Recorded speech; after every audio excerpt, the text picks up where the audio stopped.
क्या आप जानते हैं कि एक स्टेट में ऐसी भी घटना हुई थी जिसने वहां की पुलिस और रूलिंग पार्टी पर सवाल खड़े कर दिए। लोग रोड पर उतरकर प्रदर्शन करने लगे जिसमें अपोजिशन पार्टी के लोग भी थे। एक ऐसा केस जो इंटरनेट पर भी चल रहा था और रोडों पर भी। इसमें बहुत बड़ी पॉलिटिकल कंट्रोवर्सी हुई थी। नमस्कार दोस्तों, तो क्या हाल चाल है आपके। आज हम बात करने वाले हैं ममिता महर केस के बारे में। इस कहानी की शुरुआत होती है सोल ऑफ इंडिया कहे जाने वाले राज्य उड़ीसा से। यहीं बालांगीर डिस्ट्रिक्ट के अंतर्गत तुरेकेला ब्लॉक पड़ता है, जहां एक छोटे से गांव झरनी में एक नौजवान लड़की रहा करती थी, ममिता महर। इनकी उम्र थी केवल 24 साल और ये पेशे से एक टीचर थी। इनके घर से लगभग 100 किलोमीटर दूर कालाहांडी डिस्ट्रिक्ट में महालिंग गांव पड़ता है, जहां एक इंग्लिश स्कूल है, सनशाइन इंग्लिश स्कूल। ममिता यहीं पढ़ाती थी। सब कुछ ठीक चल रहा था। बीच में कोविड आया जिससे स्कूल की छुट्टियां हो गई।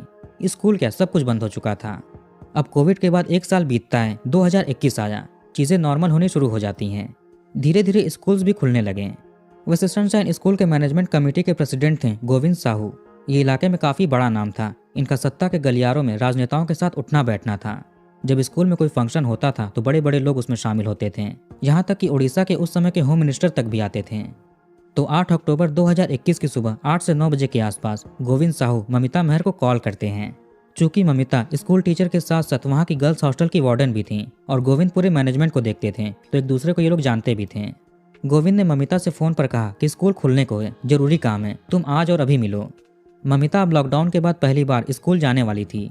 गोविंद साहू चंदोतारा नाम की जगह पर खुद की गाड़ी से था, तो उसने ममिता से कहा कि तुम भी चंदोतारा आ जाओ, वहीं से स्कूल चलेंगे। ममिता अपना अच्छे से तैयार होकर तुरेकेला से बस पकड़कर निकल पड़ती है। चंदोतारा भी ममिता के घर से लगभग 95 किलोमीटर दूर था, इसलिए बस लेना पड़ा। अब धीरे धीरे वक्त गुजरता गया। सुबह से दोपहर, दोपहर से शाम, शाम से रात होने लगा। ममिता अपने घर नहीं लौटी और ना इसने किसी को कॉल करके कुछ बताया। अब घर वाले अपनी बेटी से कांटेक्ट करने की कोशिश करते हैं, मगर ममिता का फोन स्विच ऑफ हो चुका था। घर में टेंशन का माहौल बन गया। 9 अक्टूबर की सुबह हुई तो घर से कुछ परिजन ममिता की तलाश में उसके स्कूल पहुंचे, लेकिन वो स्कूल बंद था। फिर हॉस्टल गए। चूंकि घर से स्कूल काफी दूर था, इसलिए ममिता स्कूल के हॉस्टल में ही रहती थी। तो घर वाले सनशाइन स्कूल महालिंग के गर्ल्स हॉस्टल गए। रूम नंबर 20 में ममिता रहती थी, लेकिन वहां पर ताला लगा हुआ था। पता चला कि यहाँ तो लॉकडाउन के बाद से कोई भी नहीं आया। ये सुनकर घर वालों की बेचैनी और बढ़ती है। अब ये लोग सीधे जाते हैं के गांव पुलिस स्टेशन। यहाँ इन्होंने मिसिंग कंप्लेन लिखाने की कोशिश की कि ममिता महर नाम की 24 साल की एक टीचर कल से घर नहीं आई है, उसका फोन भी बंद हो चुका है। उसको सनशाइन स्कूल मैनेजमेंट कमेटी के प्रेसिडेंट गोविंद साहू ने कॉल करके बुलाया था। वैसे ममिता ने घर से निकलते वक्त घर वालों को बता दिया था कि ये कहाँ पर जा रही है, किसका फोन आया है। घर वालों ने पुलिस को कहा कि इनका शक गोविंद साहू पर है। बेटी उससे ही मिलने गई थी, लेकिन लौटी नहीं। गोविंद साहू ठहरा एक गद्दावर आदमी। इलाके में इसका रसूख था। बड़े बड़े नेता मंत्रियों के साथ इसका उठना बैठना था। कहते हैं कि पुलिस वाले ये नाम सुनकर कंप्लेन दर्ज नहीं करते हैं, बोले कि बेटी कहीं गई होगी, आ जाएगी। इसके बाद घर वालों को भगा दिया गया। घर वाले निराश होकर अपने घर लौट आते हैं। अब ममिता के परिजनों में गुस्सा था कि बेटी लापता है और पुलिस कंप्लेन नहीं लिख रही है। इसके बाद घर वालों ने एक मुहिम शुरू कर दिया। सभी दोस्त, रिश्तेदार, जानने वाले फोन पर ममिता महर के लापता होने की घटना और जिस आदमी पर शक है सब कुछ सोशल मीडिया पर पोस्ट करने लगे। चूंकि ये लॉकडाउन का टाइम था, सभी लोग अपने अपने घरों में थे। खाली टाइम था तो सोशल मीडिया पर भी ये लोग एक्टिव थे। धीरे धीरे आस पड़ोस के इलाकों में ये पोस्ट वायरल होने लगता है। इलाकों से पूरे राज्य में फैल गया। वहाँ की लोकल न्यूज एजेंसीज की भी नज़र इस खबर पर गई। नाम भी एक गद्दावर आदमी का आया था। खबर बड़ी थी तो ये लोग भी न्यूज में दिखाने लगे। कई सारे अपोजिशन पार्टी के लोग, स्कूल के छात्र और टीचर्स रोडों पर उतरकर गोविंद को अरेस्ट कराने की मांग करने लगे। ट्विटर पर भी जस्टिस फॉर ममिता महर नाम का हैशटैग ट्रेंड होने लगा। ये सारी चीजें हफ्ते भर के अंदर ही चलनी शुरू हो गई थी। अब पुलिस के पास गोविंद साहू को अरेस्ट करने के अलावा कोई चारा नहीं बचता है। 8 अक्टूबर को ममिता लापता हुई थी। 13 अक्टूबर को गोविंद साहू तितलागढ़ पुलिस द्वारा पूछताछ करने के लिए थाने बुलाया जाता है। शाम का टाइम था। धीरे धीरे अंधेरा हो रहा था। थाने में बैठाकर पुलिस गोविंद साहू से ममिता के बारे में पूछताछ करती है। गोविंद ने कहा कि हाँ, इसने कॉल किया था, ममिता को बुलाया था क्योंकि स्कूल से रिलेटेड कोई काम था, लेकिन थोड़े समय के बाद वो वहां से चली गई थी। आगे मुझे नहीं पता कि वो कहाँ पर है। अभी पूछताछ में कुछ ही मिनट हुए होंगे, इतने में पुलिस स्टेशन की लाइट चली जाती है। बिजली कट गई। पूरे स्टेशन में अंधेरा छा गया। कुछ समय के बाद बिजली वापस आती है। पुलिस वालों ने देखा कि सामने गोविंद है ही नहीं। ये पुलिस वालों के चंगुल से फरार हो गया। इस घटना से लोगों में और भी गुस्सा फूटने लगा। अपोजिशन पार्टीज भी रूलिंग पार्टी को इसमें घसीटने लगे। एक पुलिस स्टेशन जहां ढेर सारे पुलिस वाले थे। हर गेट पर कोई ना कोई कांस्टेबल था। चारों तरफ से थाना 6 से 7 फीट ऊंची दीवारों से घेरा गया था। थाने में इलेक्ट्रिसिटी के जाने पर इन्वर्टर या जनरेटर काम करते हैं। यहाँ पर ऐसा क्यों नहीं था? दीवारें भी ऐसी नहीं थी कि उस पर चढ़ सकें, पूरी प्लेन थी। गोविंद इन दीवारों पर चढ़कर नहीं भाग सकता। फिर मेन दरवाजों पर पुलिस वालों के होने के बावजूद गोविंद कैसे भाग गया? अपोजिशन पार्टीज का कहना था कि गोविंद साहू उस समय के होम मिनिस्टर का करीबी दोस्त था और होम मिनिस्टर एनर्जी मिनिस्टर भी थे। एक होम मिनिस्टर के अंडर में पूरी पुलिस फोर्स प्रशासन आता है और एनर्जी मिनिस्टर के अंडर में पूरी बिजली विभाग। गोविंद साहू ऐसे बिना किसी सपोर्ट के नहीं भाग सकता। इस वजह से लोगों में गुस्सा और भी भड़क जाता है। रोड पर प्रदर्शन करने के दौरान लोगों ने पुलिस के ऊपर अंडे और टमाटर भी फेंके। एक तरफ पुलिस लोगों की ये सब चीजें झेल रही थी, दूसरी तरफ अब गोविंद को भी पकड़ना था। ऊपर से पॉलिटिकल प्रेशर भी बढ़ने लगा। महालिंग में ही एक कॉलेज है, आंचलिक महाविद्यालय डिग्री साइंस कॉलेज। ये कॉलेज भी सनशाइन इंग्लिश स्कूल की मैनेजमेंट के अंडर में आता है, यानी गोविंद साहू की देखरेख में था। इस कॉलेज में बच्चों के लिए स्टेडियम का निर्माण हो रहा था। काम चालू था, मिस्त्री मजदूर कंस्ट्रक्शन कर रहे थे। ऐसे ही 19 अक्टूबर के दिन यानी गोविंद साहू को पुलिस कस्टडी से भागे अब तक हफ्ते भर हो चुके थे। कुछ मजदूर कॉलेज कैंपस के एक तरफ अपना काम कर रहे थे, कुछ खुदाई वगैरह कर रहे थे। ऐसे ही 5 फीट तक एक गड्ढे की खुदाई करने के बाद मजदूरों की नजर एक चीज पर पड़ती है। गड्ढे के अंदर इन्हें कुछ मानव शरीर के हिस्से दिखाई पड़े। उसमें कुछ जल चुके थे, कुछ अधजले थे, कुछ डिकम्पोज हो रहे थे यानी सड़ रहे थे। ये देखकर मजदूरों की हालत खराब हो गई। फौरन पुलिस को बुलाया जाता है। किसी ने मीडिया को भी ये सूचना दे दी। अब क्या था, ये खबर भी वायरल होने लग जाती है। 8 अक्टूबर को एक लड़की ममिता मेहर गायब थी। अब 19 अक्टूबर के दिन एक मानव शरीर के अधजले टुकड़े मिले। सीधे सीधे लगा कि ममिता मेहर के अंग हो सकते हैं। शव के पास से गले की चेन और पायल जैसे आभूषण मिले। इसके अलावा एक पर्स भी मिला। पुलिस ने शिनाख्ती करने के लिए ममिता मेहर के घर वालों को बुलाया। इन लोगों की हालत पहले ही बहुत बुरी थी। बेटी के गायब होने का गम था, अब एक शव को भी देखना है। ये लोग स्पॉट पर आते हैं, शव को देखते हैं, लेकिन ये शव बिल्कुल भी पहचाने लायक नहीं था। फिर पुलिस ने शव के पास से मिली चीजें ममिता के परिजनों को दिखाई। इन चीजों से घर वाले अपनी बेटी को पहचान गए। ये कहने लगे कि ये इनकी ही बेटी ममिता है। शव को तो मिली हुई चीजों से घर वालों ने पहचान लिया, लेकिन इसे और भी पुख्ता करने के लिए डीएनए जांच कराना जरूरी था। इसके लिए शव को हॉस्पिटल भेज देते हैं। परिजनों का ब्लड सैंपल भी हॉस्पिटल भेजा गया। गोविंद साहू तो फरार हो चुका था। इससे शक हुआ कि कहीं वही तो कातिल नहीं है। इधर एक टीम लग गई कैंपस में खोजबीन करने में, ताकि ममिता मेहर से जुड़ी चीजें मिल सके। ढेर सारे पुलिस वाले मीटर डिटेक्टर से पूरे कैंपस की छानबीन करते हैं। एक टीम लग जाती है गोविंद को ढूंढने के लिए। ये 1 हफ्ते से फरार था, कहीं भी भाग सकता था।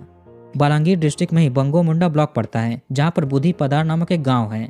ममिता का शव मिलने के केवल 2 ही घंटों के अंदर ही बालांगीर पुलिस गोविंद को बुधी पदार गांव के एक गन्ने के खेत से अरेस्ट कर लेती है। ममिता से आखिरी बार यही आदमी मिला था, जिसके बाद वो लापता हो गई। पहले ये आदमी पुलिस की हिरासत से भाग चुका था। क्या यही ममिता का कातिल है? पुलिस इसे थाने में बैठाकर अपनी इंटेरोगेशन शुरू कर देती है। इस आदमी की वजह से ही पूरा पुलिस डिपार्टमेंट बदनाम हो रहा था। पुलिस ने इससे अपने अंदाज में बात किया। इन्वेस्टिगेटर्स के अनुसार गोविंद साहू टूट जाता है और अपना गुनाह स्वीकार कर लिया। इसने कहा कि हाँ, इसने ही ममिता का कत्ल किया है। इसने पहले ममिता को कॉल करके चंदोतारा इलाके में बुलाया। गोविंद अपनी गाड़ी से था। ममिता को गाड़ी में बिठाया। चलती गाड़ी में इसने ममिता का गला दबा दिया। गोविंद ने यह भी कहा कि इसने पहले से इस सब चीजों की प्लानिंग कर रखी थी। 6 अक्टूबर से कत्ल की तैयारी कर रहा था। इसने कत्ल से लेकर उसको दफनाने तक हर चीजें सोच रखी थी। 8 अक्टूबर की शाम में इसने कार से शव नए बन रहे कॉलेज के कैंपस में ले जाकर गड्ढे में फेंक दिया। फिर ऊपर सूखी लकड़ियां और टायर डालकर आग लगा दी। कुछ रिपोर्ट्स में यह भी कहना है कि आग लगाने से पहले कई टुकड़े किए गए थे, ताकि उसको जलाने में आसानी हो। आग लगाने के बाद गोविंद अपने घर आ जाता है। फिर ये अगले दिन 9 अक्टूबर को वापस स्पॉट पर गया। मजदूरों के आने से पहले इसने गड्ढे में मिट्टी डाल दिया।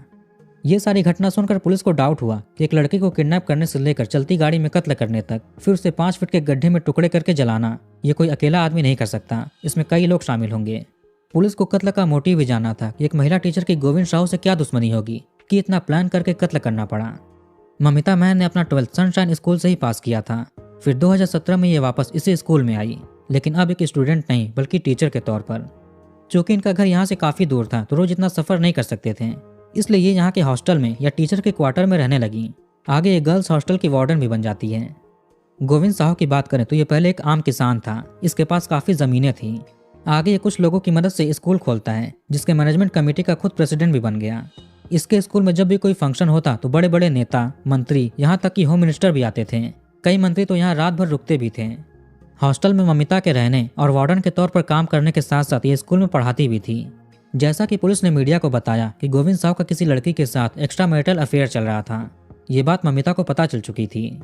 इसके अलावा ये भी थ्योरी निकली, चूंकि हॉस्टल में केवल लड़कियां रहती थीं, तो गोविंद की उन पर गलत नजर थी। ये एक तरह से कुछ लड़कियों के साथ यौन शोषण करता था, रैकेट चला रहा था। जब ये बात लोगों के सामने आई तो अपोजिशन पार्टी वाले सवाल खड़े करने लगे कि गोविंद साहू के स्कूल में बड़े बड़े नेता और मंत्री रात रात भर रुकते थे। ये किसी होटल वगैरह में भी रुक सकते थे, लेकिन स्कूल में ही क्यों रुकते थे। इनका यह भी कहना था कि इन्हीं मंत्रियों को खुश करने के लिए गोविंद साहू हॉस्टल की लड़कियों को उनके पास भेजता था। इसी वजह से गोविंद को वो लोग बचा रहे थे। अगर ये पकड़ा जाता तो उनकी भी पोल खुल जाती। कहीं ना कहीं गोविंद की ये सारी काली करतूतें ममिता महर को पता चल चुकी थी। चूंकि ये हॉस्टल की वार्डन थी तो इसको जानकारी होती थी कि कौन सी लड़की कब और कहाँ है। ये 2020 के शुरुआती दिनों की बात है। ममिता ने गोविंद को धमकी दी कि ये सबको तुम्हारी सच्चाई बता देगी। इसके बाद कोविड आ जाता है, स्कूल्स बंद हो जाते हैं। अब गोविंद को डर सताने लगा कि कहीं ये लड़की किसी को कुछ बता न दे। फिर इसने सारी प्लानिंग की। इसने 2 प्लान्स बनाए थे, प्लान ए और प्लान बी। प्लान ए के अनुसार इसने ममिता को कॉल करके चंदू तारा बुलाया। गाड़ी में पिछली सीट पर इसे बिठाता है, खुद भी पिछली ही सीट पर बैठा था और ये गाड़ी राधेश्याम नामक एक ड्राइवर चला रहा था। गोविंद साहू ने ममिता से कहा कि तुम वो सब कुछ सच्चाई किसी को नहीं बताओगी, इसकी कसम तुम्हें एक मंदिर में चलकर खानी पड़ेगी। ये भी कहा गया कि पैसों का भी लालच दिया गया था, पर ममिता महर नहीं मानती है। गाड़ी चल रही थी। गोविंद ने प्लान बी शुरू कर दिया। इसका सारा इंतजाम भी इसने पहले ही कर रखा था। पहले इसने ममिता का गला दबाकर कत्ल किया, फिर सीधे अपने घर जाता है। घर के कार पार्किंग में गाड़ी पार्क हुई, फिर ड्राइवर चला गया। गोविंद ने बैक सीट पर पड़े ममिता के शव को सीट से नीचे गिरा दिया ताकि अगर कोई गाड़ी में झांक कर देखे तो किसी को कुछ दिखे ना। आगे गोविंद अपने घर में आ जाता है। अभी सुबह के 11 बज रहे थे। गोविंद अपना नहाता धोता है, नाश्ता करता है। दोपहर में इसने आराम से लंच किया, फिर सो गया। अभी तक ये सब चीजें हुए 7 घंटे बीत चुके थे। 7 घंटों तक ममिता का शव गाड़ी में पड़ा रहता है। शाम में गोविंद अपने स्कूटर से आंचलिक महाविद्यालय के कैंपस में गया, जहां पर शव ठिकाने लगाना था। वैसे इसने पिछले दिन यानी 7 अक्टूबर को एक जेसीबी जो यहीं पर काम कर रही थी उसे 5 फीट का गड्ढा खुदवाया था। स्पॉट पर आने के बाद इसने अपने ड्राइवर राधेश्याम को कॉल करके बोला कि सूखी लकड़ियां और टायर्स लेकर आओ। फिर शाम को गोविंद उस कार से कैंपस में आता है। अभी तक सारे मजदूर अपने घर लौट गए थे। गड्ढे में शव को फेंक कर उसके टुकड़े किए, फिर जला दिया। इसके बाद ही अपने अपने घर चले जाते हैं। इसके बाद अगले दिन जले अवशेष को गोविंद इसी गड्ढे में दफना देता है। 21 अक्टूबर तक पुलिस ने ड्राइवर राधेश्याम को भी अरेस्ट कर लिया। फिर गड्ढे की खुदाई करने वाले जेसीबी चालक पुष्कर भोई और सनशाइन स्कूल के एक स्टाफ मुंशी गुप्तेश्वर टंडी को भी हिरासत में ले लिया। आगे ये दोनों सरकारी गवाह बन जाते हैं। 22 अक्टूबर को पुलिस गोविंद को लेकर कॉलेज कैंपस गई क्राइम रिक्रिएट करने, कैसे कैसे इसने घटना को अंजाम दिया था। ममिता के मोबाइल फोन को भी इन लोगों ने जला दिया था। वो जो शव के अवशेष मिले उनका डीएनए ममिता के माता पिता के डीएनए से मैच कर जाता है। कालाहंडी के एसपी ने इसी दौरान मीडिया को बताया कि गांव के आईआईसी यानी इंस्पेक्टर इंचार्ज को सस्पेंड कर दिया गया, क्योंकि इन्होंने ममिता के घर वालों की कंप्लेन लिखने से मना कर दिया था जब वो 9 अक्टूबर को आए थे। 23 अक्टूबर की दोपहर में बालंगीर पुलिस की एक team sunshine English school Mahaling के हॉस्टल में पहुंची। ममिता रूम नंबर 20 में रहती थी। पुलिस वालों ने आकर देखा कि यहाँ पर ताला लगा हुआ है और ये ताला बाकी रूम में लगे तालों से बिल्कुल अलग है। लोकल लोगों के अनुसार 8 अक्टूबर से 13 अक्टूबर के बीच गोविंद साहू यहाँ पर आया था। इसने रूम का ताला तोड़ा और कमरे में गया।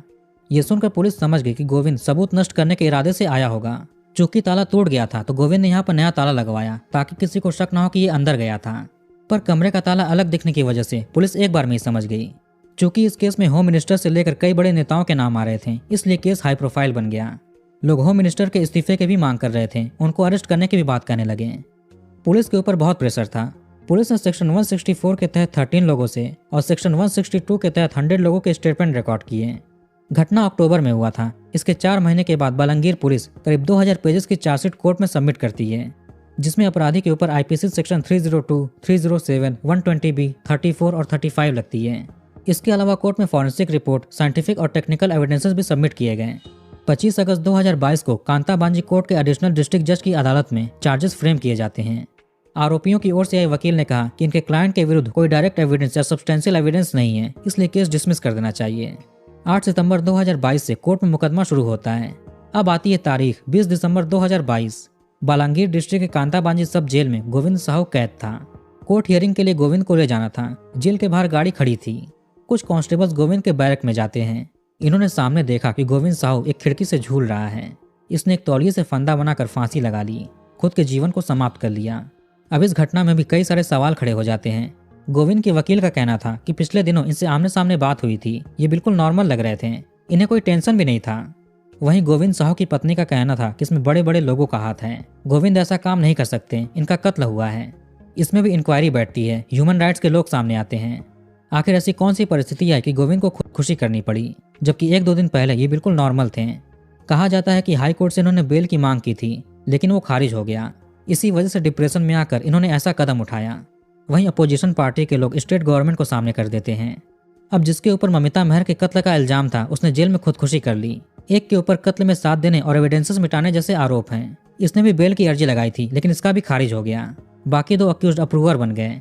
केस सेशन कोर्ट में चल रहा है। गोविंद साहू को कैसे जेल में खुशी करने का मौका मिल गया, इसमें जेल के स्टाफ के ऊपर सवाल खड़े होते हैं। फिलहाल इसकी भी जांच चल रही है। तो कहानी को यहीं पर खत्म करते हैं। अब कमेंट करके बताइए कि वीडियो आपको कैसा लगा। इस वीडियो को लाइक और शेयर जरूर करिए और हमारे चैनल को सब्सक्राइब करके बेल आइकन ऑन कर लीजिए। मिलते हैं नेक्स्ट वीडियो में।